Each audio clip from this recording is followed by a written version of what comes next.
A long time ago in a galaxy far, far from Mass Effect, BioWare gave us their first dose of epic sci-fi with Star Wars, Knights of the Old Republic. And to this day, it's one of the deepest gaming universes a Wookiee/Jedi like me can explore. And now it's been crammed into this tablet version. That's tablet computer. They haven't crammed it into a pill matrix style. That technology is still several months away. It's pretty rough down there. You didn't think I'd forget about you. Knights of the Old Republic may be 10 years old, but it still packs an encyclopedic amount of detail. You know what else packs an encyclopedic amount of detail? Are you going to say an encyclopedia? Yeah. There's a war raging between the Republic and the Sith.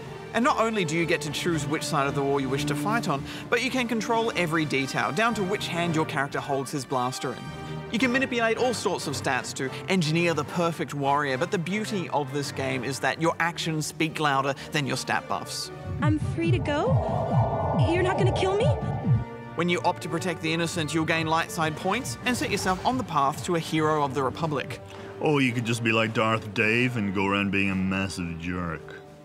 Fine. Take these credits to seal your tongue, then leave this place. I don't want to have anything to do with a monster like you. In terms of gameplay, imagine Mass Effect crossed with Baldur's Gate, and the reason that's accurate is because BioWare made this after Baldur's Gate and before Mass Effect. Here's a bounty on your little green heads. I'm here to collect. You can definitely see the beginnings of the Mass Effect formula here. Renegade and Paragon are a direct descendant of the Jedi-Sith sliding scale. They've done an okay job of adapting to the touchscreen. Selecting options and items is fine. Movement is clunky though, because you're walking and looking around with one finger. So this means you'll smack into a few walls, plus there were a few times where the game glitched out and I got stuck on the floor. Overall, Dave, I struggled with this on the touchpad and I wish I was playing it on the PC version, but then I went and played the PC version and it's still pretty wonky on that. Still, the game pauses when you enter into any dangerous situation and brings up the command menu so you can assign tasks to each of your characters. So, you know, the motion controls never cause any real problems or rage quitting. Plus, I've got to say, I really enjoyed the combat this time around. When I played this a decade ago, I remember being disappointed by the automated attacking because I expected to have more control. But over the years, this style of gameplay has grown on me. It's like a real-time version of turn-based combat, so you tee up the moves and watch them play out automatically. Ready.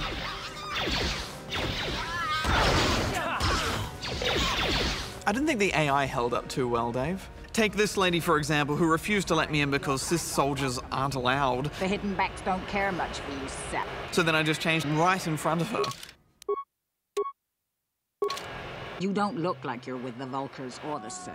Master Jedi. Go home, AI, you're drunk. Ooh, hey, look at this. It's the Sith. And the voice acting, Oscar-worthy stuff.